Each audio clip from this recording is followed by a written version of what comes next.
China's controversial one-child policy might have been scrapped in the year 2016, but the hangover continues, it seems.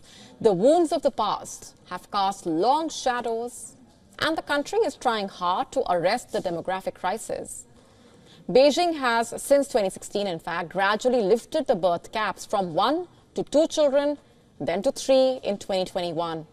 And now, in order to push Beijing's pro-birth agenda, China's National Health Commission is surveying 30,000 people to understand factors influencing their attitudes towards childbearing and the fear surrounding having children, as authorities struggle to boost a declining birth rate. China is trying to encourage young couples to have children after the country posted a second consecutive year of population decline in 2023. The survey will include people from 150 counties in China and 1,500 different communities. The study basically aims to analyze reluctance and fear surrounding having children and ultimately provide fertility support and incentive measures. The last time a countrywide family and fertility survey was carried out was in 2021. But why do Chinese eye parenthood with reluctance, you wonder?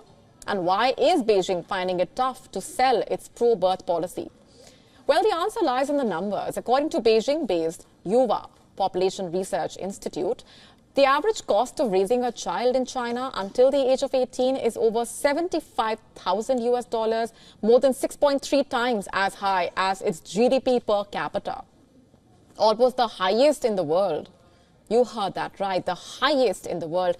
And this, by the way, includes nanny and childcare fees, money spent on school and educational materials, as well as fees for extracurricular activity. Beijing and Shanghai remain the most expensive places in China to raise a child, with the average cost being about $131,000 and $142,000 respectively.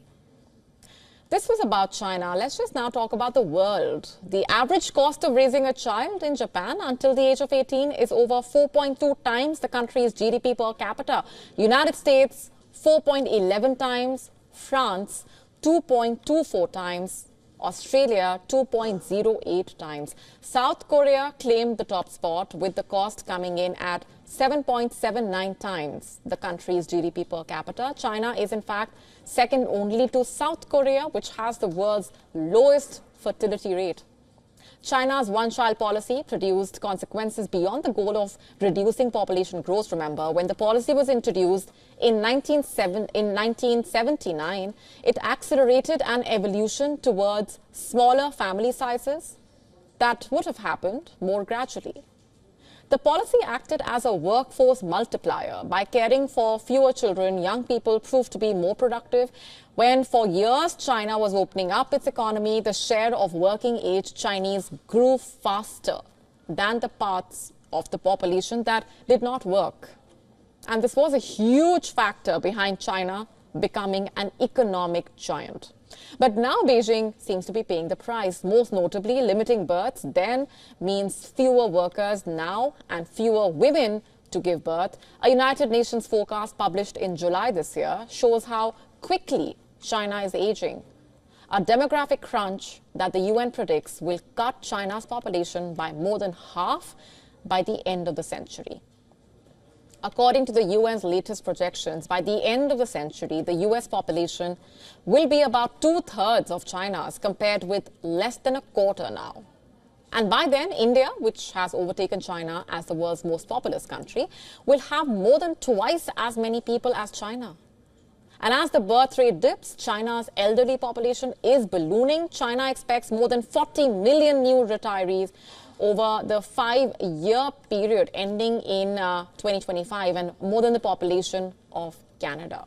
To stay up to speed with the latest news, download the WION app and subscribe to our YouTube channel.